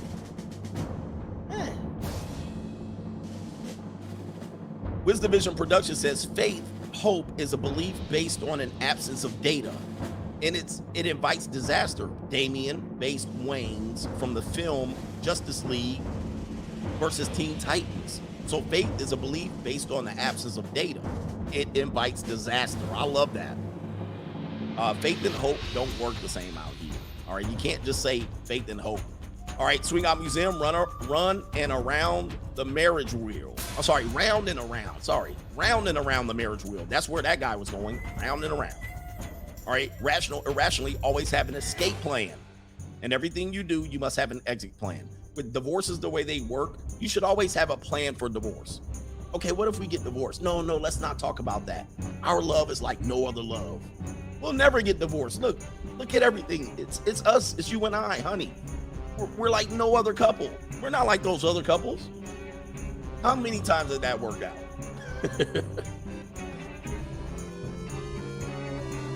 I mean, that has literally not worked a lot. Not everybody that gets married, well, you picked the wrong one. No, they were the right one for a minute. They were the right one, baby. They were the right one for a long time, and then it turned into the wrong one. I did pay for it. Street Fighter 88. Aaron Rodgers is stuck in a miserable marriage with the Packers. He better get his bag and run. I think so too. Malik, yes, I did pay for it. Yeah, man, I think he is stuck in a miserable marriage with the Packers. He's stuck with the Packers. Who's the hatch? I should have known something was going on when my ex-girlfriend would tell me she was going to get waxed. She still gave me the same old excuse. She's tired and have to get up early and not feeling well. How many men, I don't know, you don't have to say it. How many men have settled in with not having sex with their girlfriend that they cohabitated with and their wife? Many men have sat in, gone 2 weeks, 3 weeks, 4 weeks, 2 months, 3 months, 5 months. All right. And a lot of men do it. They settle in. Oh, well. It is very common, guys. It is so crazy. It's a thing that now that I look back, I go, I don't even know how I did that. But, you were so young and dumb. You didn't know any better. Then she getting that peace leave waxed. Why you need to get it waxed off? Why you waxing off the hair? Somebody else getting it. CJM, do you really believe that we are entering into the roaring 20s period? It seems like there's money everywhere, thoughts everywhere, and irresponsibly everywhere. Disciplined incels today will create carnage in the Rockefellers, right? Disciplined incels today will create Carnegies in Rockefeller, not carnage. I think we are in the roaring 20s. Look at Seeking.com.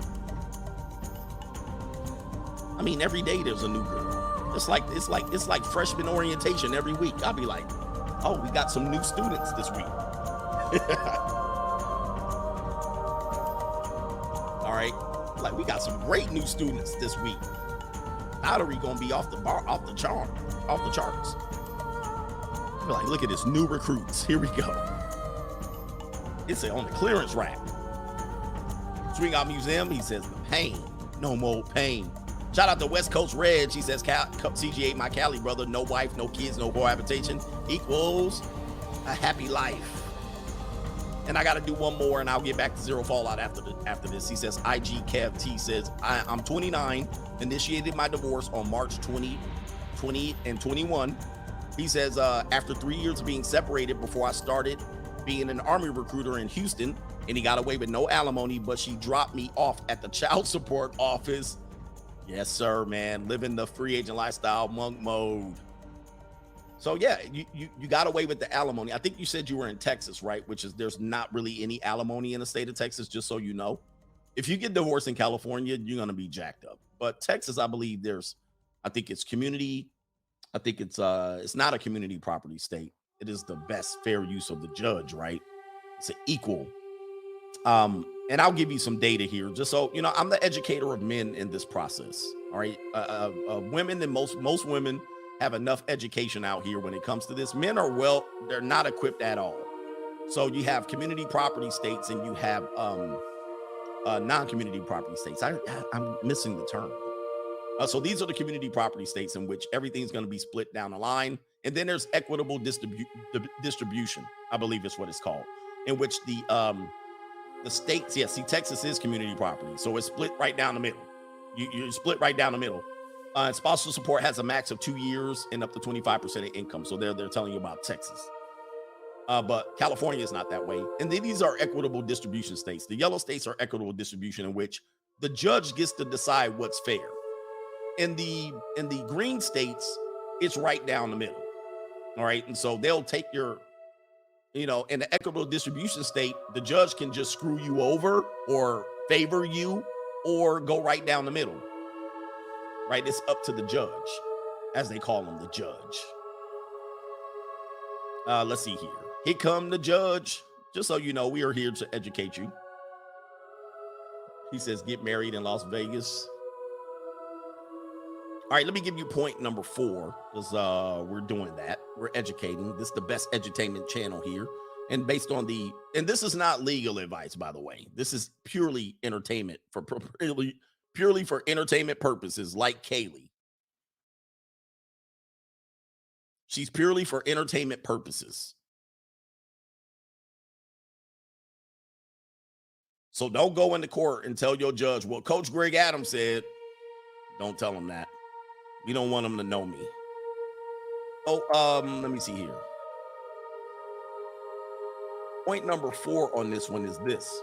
Plan your exit. Somebody even said it there. Plan your escape. Always have an escape plan. Plan your exit. So if you're just joining me, you met with your attorney. You know what you're going to lose potentially. You told him all the stories. You told him how she cheated. Some cases, it don't matter who cheated or not. Affairs don't matter anymore. This is why there's called no-fault divorce. Almost every state is a no-fault divorce state.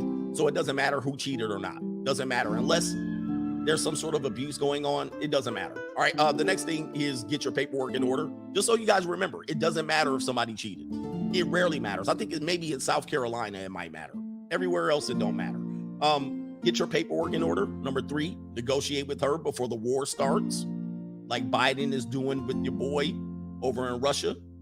They're negotiating before the fighting starts. And number 4, plan your exit. So let's just say your attorney says it's best that you move on, right? You can move out. You won't lose leverage in your custody. Some places you might lose leverage in your custody if you move out and just say, hell with it, I'm leaving. You have to know this. This is why I told you to meet with your attorney first. Don't just move the hell out and then ask for equal custody. Don't just move the hell out and not file for divorce.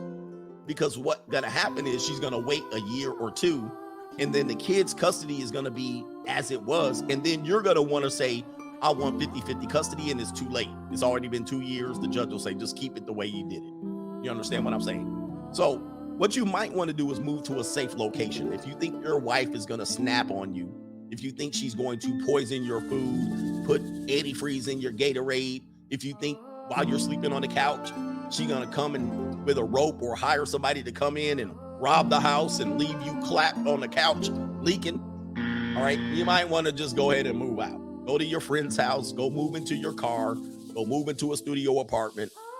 Just go ahead and do something to keep your life in order. If you think that she could snap out on you, you might want to say, hey, I moved out because I thought she was going to kill me. All right, start talking to real estate agents. But before you do that, I got to get a point. But this prevents a domestic violation situation in which you guys know in the courts, if a woman wants to get leverage in custody, she may instigate a domestic violence situation in which then if you fall for it, meaning you argue with her, you happen to shove her, you happen to dot her I, you manage to get into a rage and your children are around, you're going to lose custody. You're going to lose custody. You manage to come back in a rage and find out she was fornicating on the couch while the kids were upstairs sleeping, a la O.J. Simpson, and you run into the door and she's on 911. He's here. You know his name, all right? His name is Orenthal James Simpson. You know his record, and she starts crying. You're done. And that's because you stayed.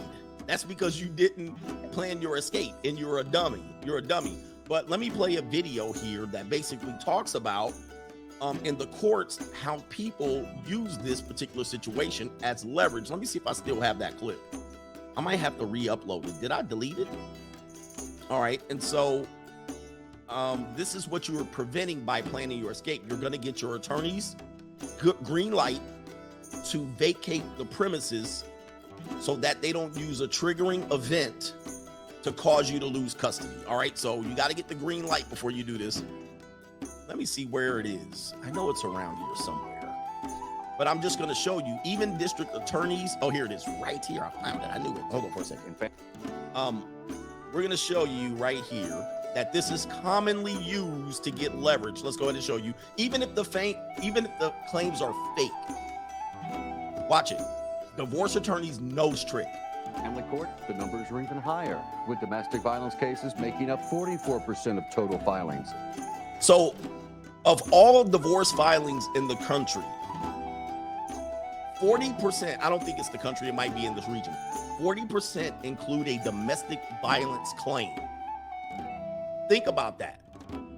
Now, I don't think 40% of marriages are having domestic violation.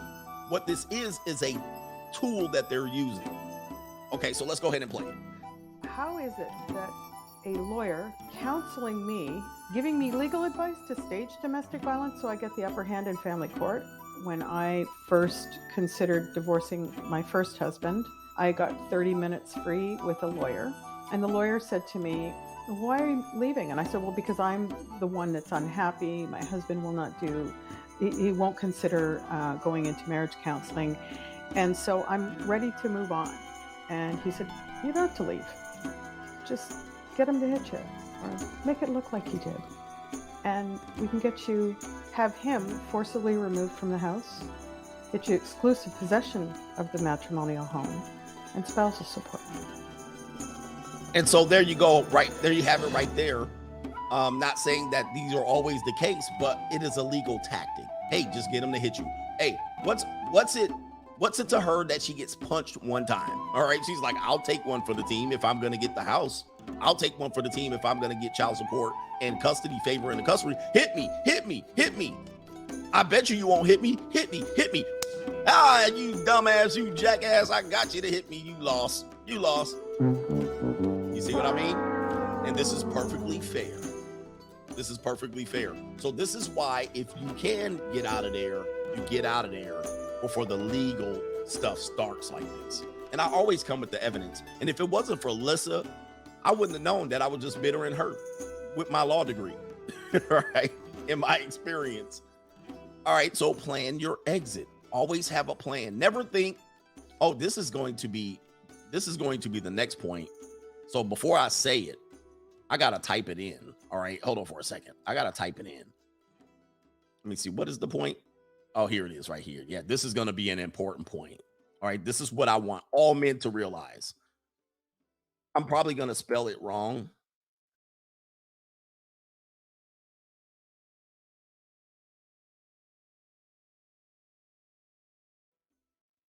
Let me see here. There it is right here. This is what you don't want to do, because this is a weapon that she's going to use against you or could use against you, and you're not good at this. This is going to be in her playground, in her wheelhouse. Don't antagonize her. Don't antagonize her. Do not instigate. Don't say na boo boo. Don't say you screwed. Don't say nothing. Don't say you're going to be lonely. Don't say if you think you're lonely now. Don't tell her she's going to hit the wall. Don't tell her she's fat. Don't tell her she's going to take an L. Don't tell her she sucks at bed. Don't say nothing. Just walk away. Don't say nothing. Do not get her riled up for any reason. Because if she's riled up, your ass is going to take fat L's. And along with this, what happens is a lot of people will start doing this. You'll separate, you move out, you start meeting. Yeah, don't say spit. Don't spit on her. Don't drop off child support and pennies and nickels. Don't do nothing. Just give her a check. I mean, literally, I need part way with money. Don't fight too much with the money thing. I mean, unless you're really broke. Or she's trying to screw you. Just say, look, oh, by the way, give her money if you move out. I'm just letting you know. Leave $100. It's better than zero. You want to look like you tried. Hey, I didn't know what you were going to order, Judge, or else she's going to get it all retroactively back. All right. So I know men don't know this stuff. You better leave some money. I know you'd be like, I ain't leaving the broad a damn dime. You better leave her something if the kids are going to be with her. You better leave her a dime, because whatever you don't leave her, she's going to ask, hey, he left me with nothing for 2 years. And she'll get it back retroactively, so that you're going to have to cut a check for $1,000 times 24 months. All right. And you're going to be hurt. It's going to be $24K you owe her right off the rip. Right before you, case closed, you're divorced. How you living? You're going to be like, what? I owe her $24K in alimony, $15K in child support. Okay, don't do this. The next thing you're going to do is you're going to start dating younger women, or you're going to date another leftover woman, and you're going to start parading her around. Oh, it's number 5. Somebody called me out on that. This is 0.5. All right, so you're going to find another woman. She's going to succeed you. She's going to penis fly trap you. And you're going to think she's the greatest thing since sliced bread. You're going to move in with her. She's going to move in with you. She's going to replace the wife, but you're not even legally divorced yet. You're just separated. Don't do that. Just stay single. Enjoy. Beat up on some young peace leave. Do not get into another relationship while you're separated. Do not do it. That is kindling that she's going to add to the fire. She's already enraged that you've moved on. And you have this other woman around your kids. Now she's going to do it. She's going to have another man around your kids. You don't want to do that.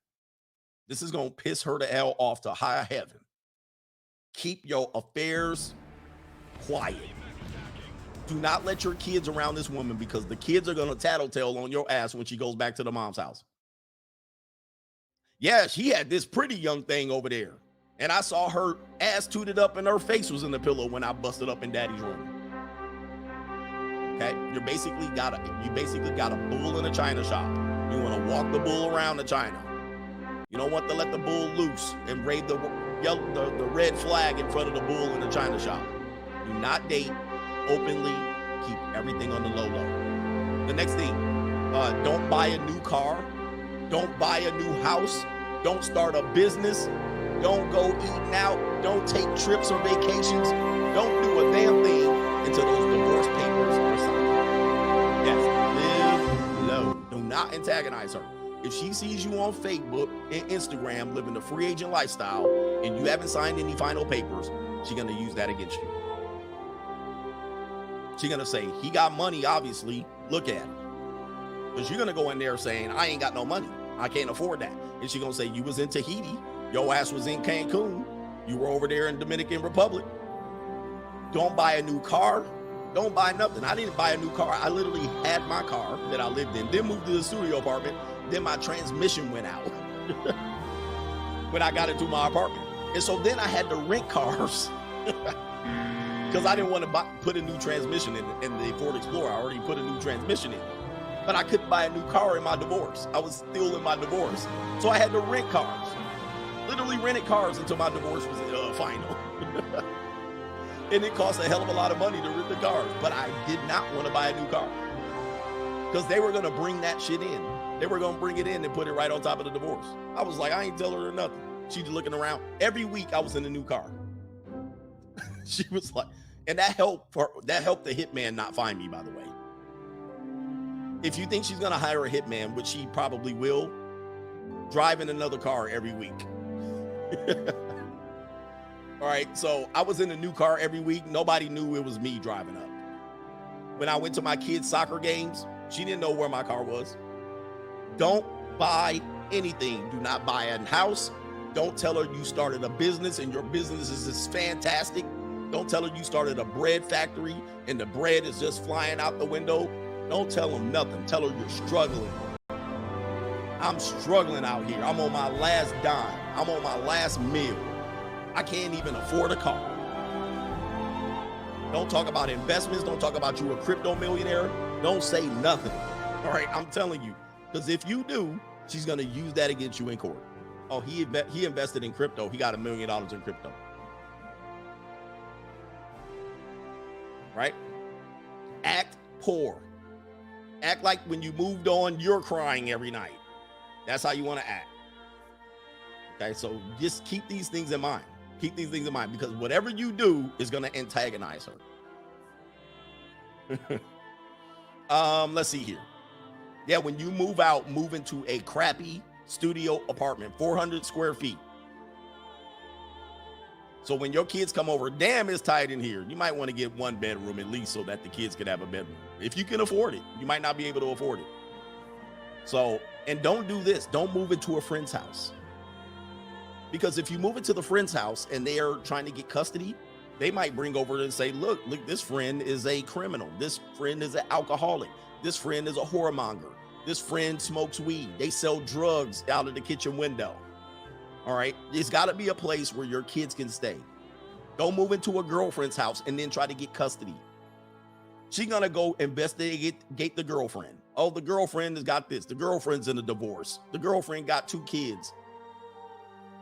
The girlfriend's house was a crack house. Okay, so go solo. Do not get into a relationship. You don't need to be in a relationship anyway. Just go solo.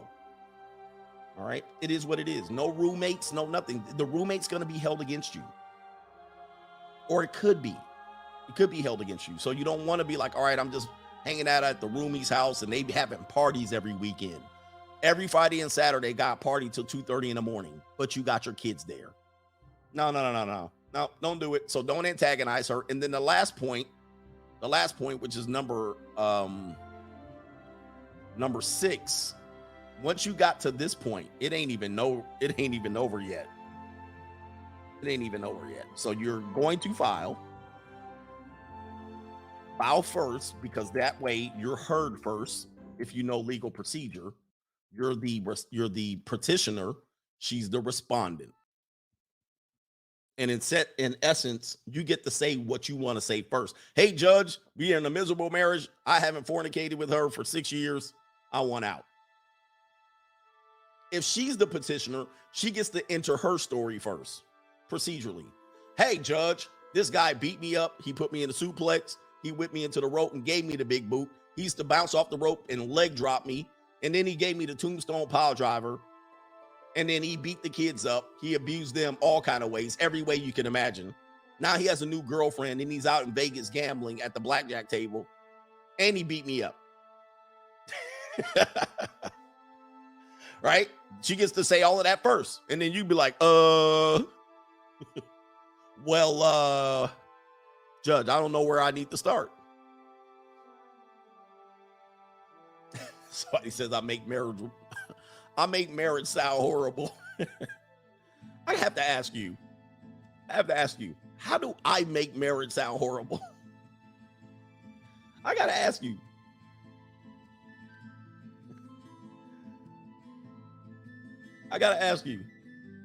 How do I make it horrible?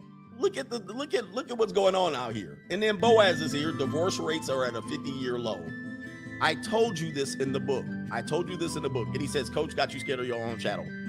What you have to understand is, did I tell you that they were going to use the divorce rates are at an all-time low? I told you this 2 years ago. I told you that. Listen, the divorce rates got to be mathematically at an all-time low. The marriage rates are plummeting. Who's getting divorced? Answer that.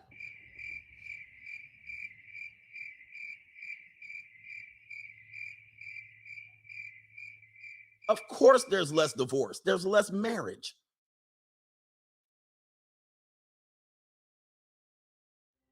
That's epitome just answered it. You're going to automatically have a lower divorce rate when less people marry. Stop it. I've already beat these excuses up years before. I'm way ahead of this. I even wrote that in the book. I said, watch this. At some point, they're going to start reporting divorce rates are at an all-time low. Of course there are. Because the marriage rates are plummeting. It's completely what it is. So anyway, don't celebrate that as a success. You got to read between the lines. Okay, anyway. You can't have divorce when you don't have marriages. It's going to flatten out. It's going to be lower. It's going to automatically drop. But as a result, there's less marriages.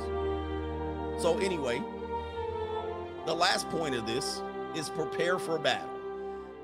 Now, somebody just mentioned it. Watch the documentary Divorce Corp. And I know there's going to be a new jackass in here that's going to say, oh, you must have been watching somebody else. They suggested this documentary too. Oh boy. I mean, I know this is the first time watching me. I've already suggested this like 15, 20 dozen times already. Watch the documentary Divorce Corp. Is this a lady saying this right now? This is a woman, I believe, Eagle 333. Coach is right. I was once a rebound.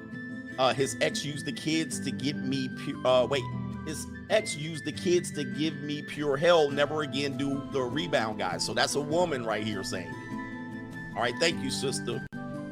I can see you. I see you in there. I see you, sis. But this isn't even about gender. If you've been experienced this, it's not a good thing to go through, because it's going to be like pulling your fingernails from your hand. It's not easy. It's never easy. You don't want to do it. So prepare for battle.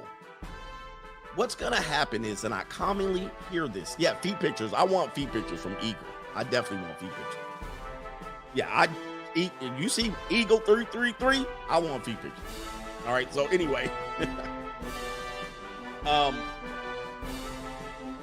What I hear common from people is this. They say, well, we just got separated. She probably has a new man that's tickling her fancy. You probably have a new girl. You guys probably just moved out. And you're going to say, we're amicable. We're amicable. This is going to be an agreeable divorce. You're not going to need attorneys. It's going to be straightforward. Here's the law. I'm not trying to rake him over the coals. He's going to say, I'm not trying to screw her over. It's going to be amicable. When I hear that, I go, I already know this is going to be ugly. I once had a person tell me that they have an amicable divorce, and this was the woman telling me this. It's going to be all right. They're still fighting to this day. And this has been 8 years, and they are at war. Now, the divorce is over, but they're still doing the post-divorce stuff, which I didn't even get to yet. There's stuff that happens post-divorce. Don't think because your case is over, it's over. No. It's just getting started. Your divorce case number, it exists into perpetuity, I believe the word is. Okay? So what you're going to say is, hey, she's agreeable, coach. I don't have to worry about her. Now, what you don't know what's going to happen is, her new boo is going to break up with her. All right, the guy she left you for, the guy she was sleeping with in the backseat of the Jeep, the guy she thought was going to be her landing spot, that all fizzled. And she's going to be back alone.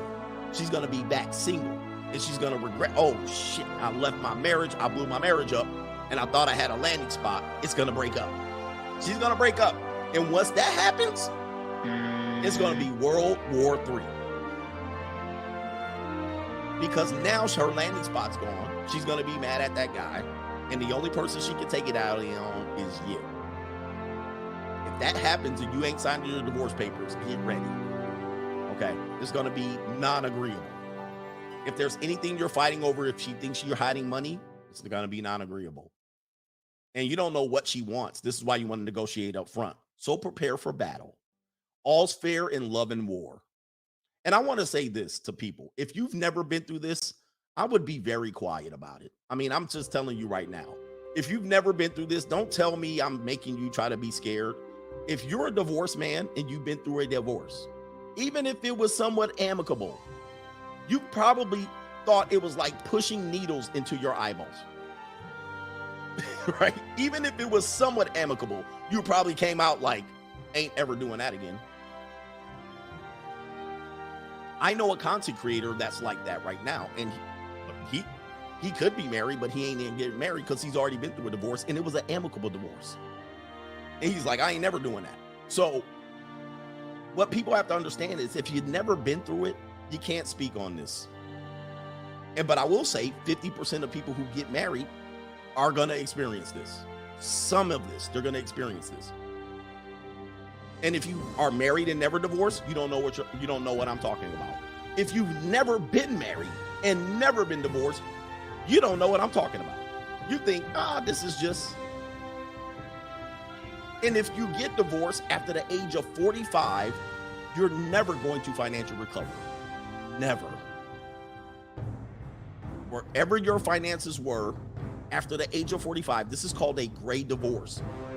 You will never financially recover. The likelihood of you financially recovering from this is slim to none, and Slim just died. Now, I can try to scare you or not, but this information is readily available on the internet. You just refuse to look at it. I'm the one out here telling you and screaming from the mountaintop like my man is Elijah. My name is Elijah, and I'm in the desert hiding from Jezebel. I'm trying to tell you, you will never, if you get divorced after the age of 35, your life as you knew it, you'll never live it again. Okay? Let me see here. I'll just put this up. I'll just put this up for the people who don't understand. And I'm going to tell you, if you get divorced and you're under 40, consider you lucky. Consider yourself lucky. He says you will not retire. He says 57, divorce 8 years, facts. I'm not trying to scare you. I'm trying to literally warn you how everybody, you're done. You'll be homeless at worst. You know what I mean? That would be the worst case scenario. You'll be homeless. You won't retire. You thought you were going to retire in 5 years. You're not going to retire in 20 years on a gray divorce. All right, that's, you push your divorce, your retirement clock up another 20 years. You'll be working right here. You'll be working until 70. Somebody says, based on my calculation, I can never retire. I just want you guys to know this. It is what it is. And it says right here, in the 21st century, 60-year-olds can expect to live another 2 decades and to have a good chance of remaining healthy enough for a decent quality of life. Added to that, to not such a big deal case, is the fact that by and large, gray divorces are boomers, the generation that first turned divorce popular. All right. In this article, it will tell you if you get gray divorced, it's a wrap. The aftermath of gray divorce for men, women, and their adult children, and highly likely, whatever you save for college will get busted up. Your kids and your grandkids. If you have grandkids, they're going to have to choose sides. If you have adult kids, they're going to have to choose sides. It's going to be painful. The researchers estimate that the odds of a divorce was roughly 38% lower for those who made 250 assets and up. I'm trying to find anything else. I will leave the article here for you. I wasn't prepared to show it. But people that want to keep pushing this on me, let me see here. All right, pushing this on me, making me feel bad. The data's out here. I'm just the one presenting it to you in an educational purpose. The data's out here. It's going to tell you. It ain't pretty. You don't want to get gray divorce. This is why I always make fun of it, and we're going to get to the super chats. This is why this is always when I make fun of people that tell me, Coach, what are you talking about? My marriage is going great. My marriage is fantastic. And they're in the third quarter of the Super Bowl up 28-3. And they're like, it's impossible for me to lose. My wife would never do that to me.